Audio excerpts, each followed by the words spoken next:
The Town of Los Gatos Planning Commission meeting of Wednesday, November 14th, 2018 is now called to order. Please take a moment to silence your devices. Mr. Paulson, would you please call the roll? Yes, thank you. Commissioner Badami? Here. Commissioner Birch? Here. Commissioner O'Donnell? Here. Commissioner Janoff? Here. Commissioner Hanson? Here. And Vice Chair Hudis. Here.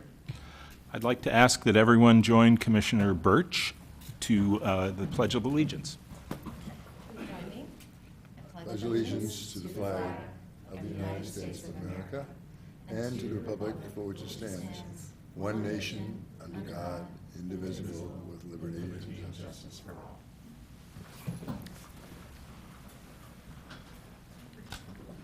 So I've been asked to chair the meeting this evening upon the resignation of Michael Kane.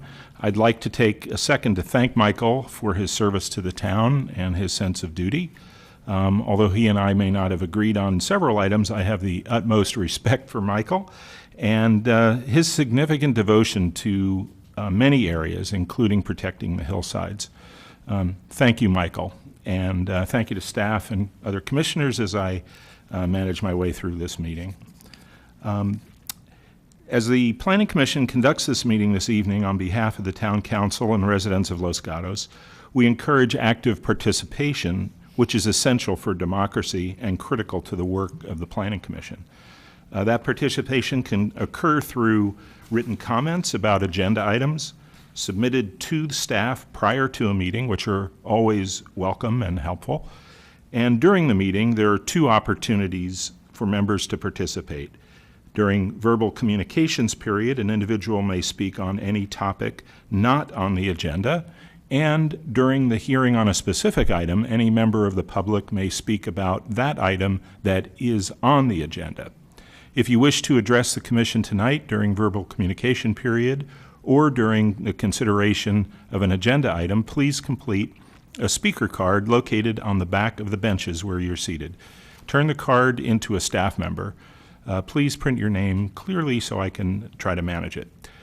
When you speak, I ask that you come up to the podium and adjust the microphone so that you are speaking directly into it. Please state your name and address for the record. In fairness to all who want to speak at this meeting, it's requested that you limit your comments to 3 minutes. In addition to their service on the Planning Commission, members of the Commission serve on several town committees. Are there any reports tonight? Commissioner O'Donnell. We had a joint meeting with the town council representatives and the planning commission representatives on the proposal of the property located just, I forget the address at the moment, just down the block from the coffee roasting place with the American flag painted. You'll all know that. 25 to the East side. Main, I think. Yep. And so the two architects were present representing the owner, and they basically wanted our feedback. They had already appeared before the Historical Preservation Committee and gotten that feedback. And so we had a good discussion, and they're going to come back and make some changes based on this discussion, but they made a number of changes based on the HPC's suggestions too. So at the moment, there is no application filed.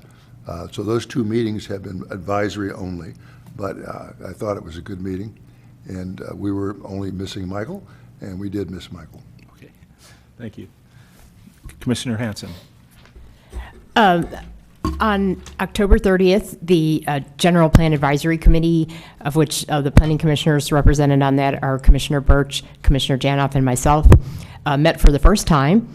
And we're kicking off the process of updating the general plan for actually the 2040 time period. So this is a 20-year time frame, whereas our last general plan update was for a 10-year time frame. And so this is a great opportunity for all of our residents and business owners to give input into the general plan process. But it is only the beginning.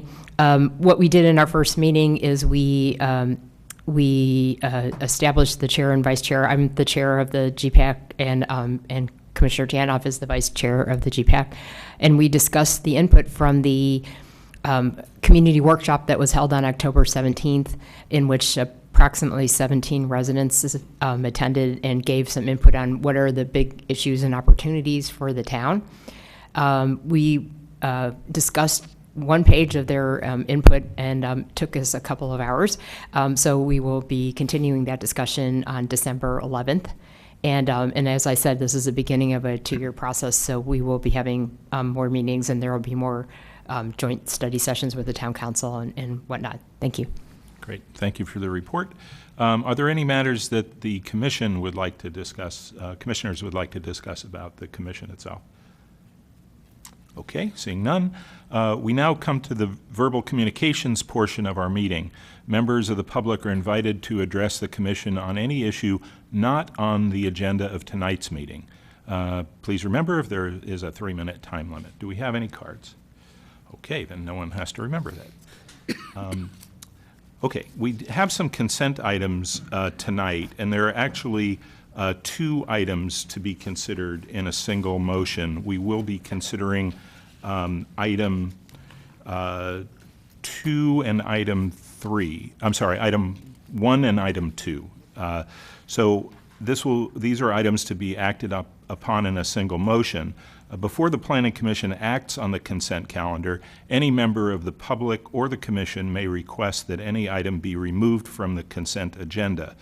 At the chair's discretion, items removed may be considered either before or after the public hearings portion of the agenda. So I'm going to just read the 2 that we have. The first one is the approval of the minutes, October 24th, 2018, and the second is an application at 248 Jared Lane, architectural and site application S16054, which is requested to be continued. The staff and the applicant request that the item be continued to December 12th, 2018 meeting to provide additional time for preparation and review of revised materials. So, are there any comments or motion on the desk item? I'm sorry, on the consent calendar. Commissioner O'Donnell. I'll move the approval of the consent calendar, both items. Commissioner Badami. Second. Okay. Any discussion? Okay. All in favor? Opposed? Passes unanimously. So we'll now move on to item 3, which is 14331 and 14341 Browns Lane, subdivision application M18-005 and variance application V-18-001, requesting approval of a variance for the subdivision of one lot into 2 lots on property zoned R18, APN 409-14-035 and 409-14-036. Property owners ZDE Holdings, Inc. and Coates Family Trust. Applicant Michael Coates, planner Sean Mullen. May I have a show of hands of commissioners who visited the property under consideration? Okay. Are there any disclosures? None.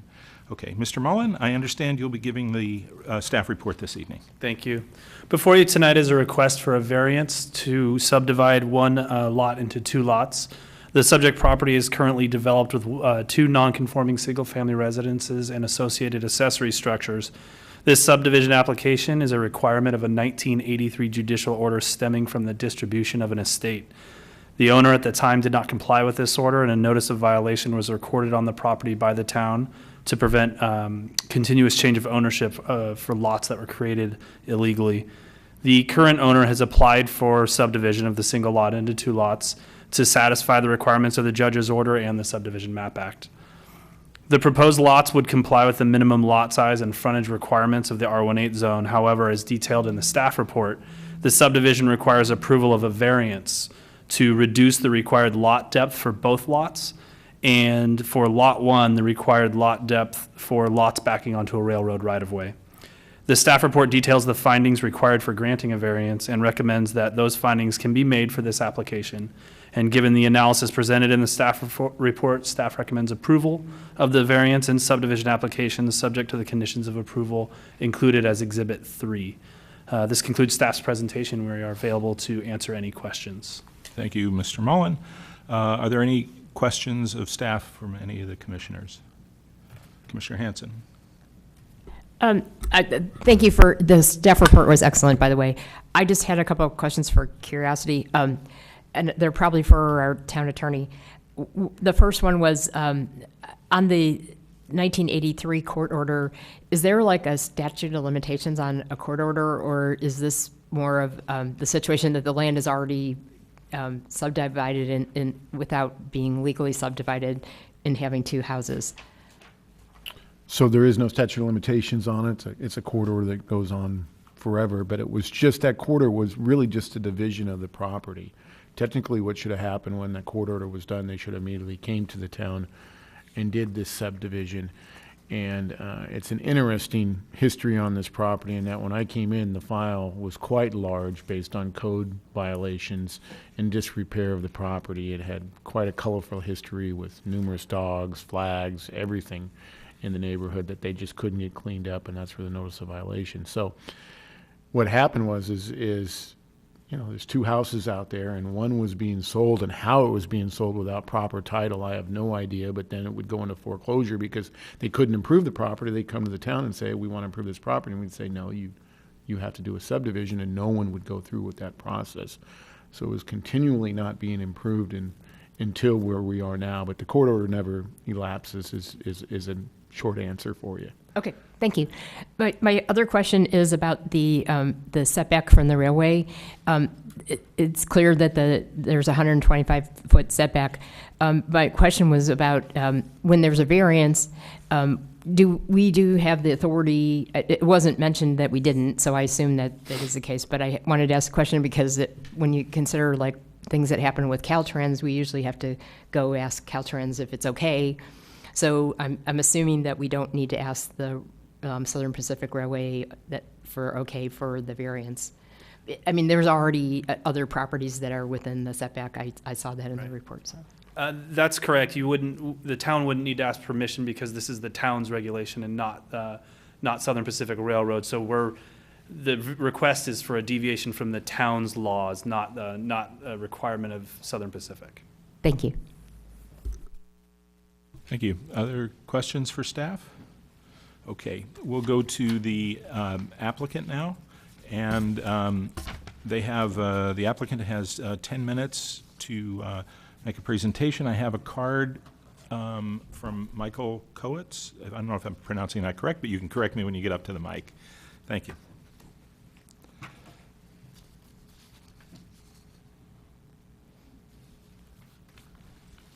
Hello, my name is Michael Kowitz, and I have the privilege to solve a problem that's been ongoing for, I think, some 35 years, and about 2 years of diligently working with the town attorney and the planning staff. This is my first time going through a process like this, so I'd like to commend the professionalism and thoroughness of staff. To Joel and Sally and to Sean, who's been really, really helpful. It has an illustrious history previously, and the inheritors received the judicial partition, but failed to follow through on the requirements of the California Map Act, and that's how we got here. And so we've applied the proper procedural tasks in getting a tentative map and the application, all the fees, and I think we're all on the same page for the final map. The question that I would have is that the town was forced to put a notice of violation on the two properties, and I'm wondering if the Planning Commission follows through with the recommendation and affirms the recommendation of staff, if the notice of violation would then be rescinded. Of course, we know we need to do a final map and adhere to the requirements that are in Exhibit 3, and we're good with that. But that would be a question that I would have and hope that the Planning Commission would rescind that. Other than questions that you might have of sort of the illustrious history of how this all came to be, I think the staff report was extremely thorough and right on the mark, so I don't know if there's much more that I could add.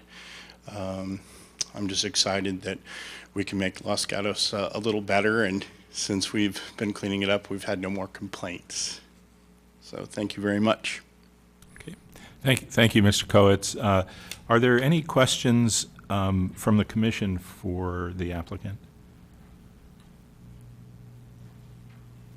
Okay. So the question that you raised is one that I just want to let you know we can raise that later when we have questions for staff. So, Okay. Okay, so thank you. So now we will invite comments from members of the public. I don't see any cards, but if anyone would like to speak, we're happy to take your comments. Okay. Seeing none, then we allow the applicant another 5 minutes, if you like, for any rebuttal or any further discussion. I think we're good. Okay, we're good. Okay. So thank you very much. We will now close the public portion of the public hearing and ask if commissioners have any questions of staff on this or wish to comment on the application or perhaps introduce a motion for consideration by the commission. Commissioner Birch.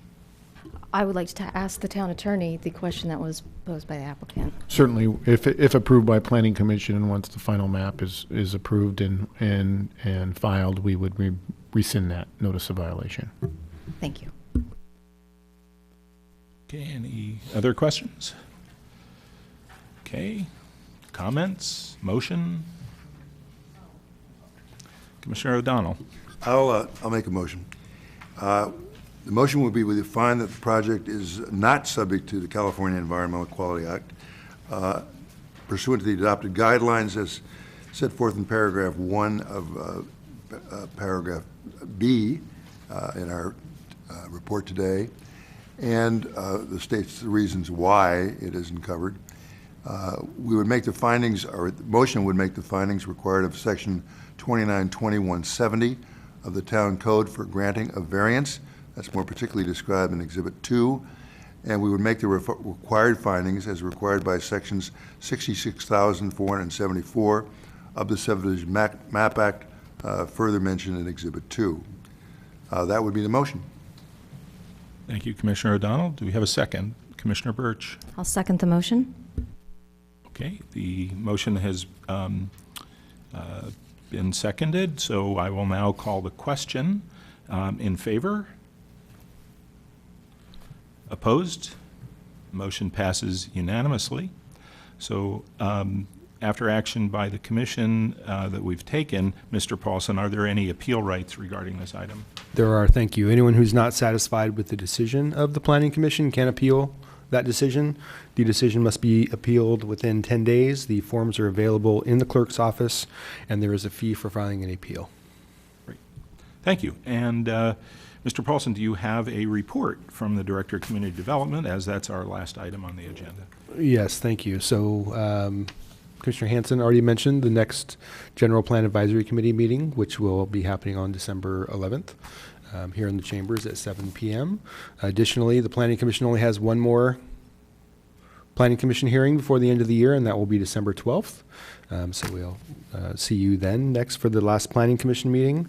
At the last council meeting, the items that the commission would be interested in, or the item was the appointment of board and commission members. And so we had Ms. Hanson reappointed to the commission, and then Reza Tavana, who is currently on the Parks Commission. He was also appointed, so he will be joining us in January. Bob Cowan was reappointed to the Historic Preservation Committee, and Todd Jarvis was reappointed to the General Plan Committee. And so with that, that concludes staff's report. Okay, thank you very much. We look forward to having an additional member of the commission, Mr. Tavana, next year. And with that, I would like to just wish everyone a wonderful Thanksgiving, and it's my favorite holiday. And we'll see you all in December. Thank you. Meeting's adjourned.